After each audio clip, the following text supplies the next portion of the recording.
અયોધ્યામાં શ્રી રામ મંદિરમાં પુનઃ રામલલાની પ્રાણ પ્રતિષ્ઠા થઈ છે ત્યારે વાઘોડિયા ચોકડી પાસે આવેલ દ્વારકાધીશ હોટેલ દ્વારા રક્તદાન શિબિરનું આયોજન કરવામાં આવ્યું હતું। શ્રી રામ મંદિર પ્રાણ પ્રતિષ્ઠા મહોત્સવ અંતર્ગત વિવિધ ધાર્મિક, સાંસ્કૃતિક, સામાજિક કાર્યક્રમો યોજાયા હતા અને સમગ્ર વડોદરા રામમય બન્યું હતું। ત્યારે શહેરની વાઘોડિયા ચોકડી બ્રિજ નીચે આવેલ દ્વારકાધીશ હોટેલ દ્વારા આજે રામ મંદિરની પ્રાણ પ્રતિષ્ઠાના શુભ પ્રસંગે રક્તદાન શિબિરનું આયોજન કરવામાં આવ્યું હતું, જેમાં 50થી વધુ લોકોએ રક્તદાન કર્યું હતું।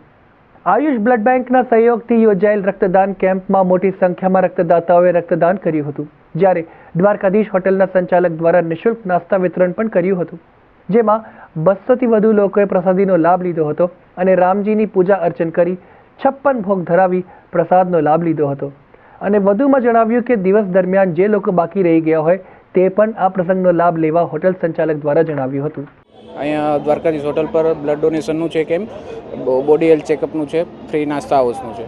કેટલા લોકો હમણાં સુધી અત્યાર સુધીની અંદર 50થી 100 લોકોએ સુધી બ્લડ ચેકઅપનું કામકાજ કરેલું છે અને નાસ્તા હાઉસનું 300થી 400 લોકોએ કરેલું છે। જાહેર જનતા માટે ફ્રી નાસ્તો, રક્તદાન અને ફ્રી બોડી હેલ્થ ચેકઅપ કેમ્પનું આયોજન કરેલું છે।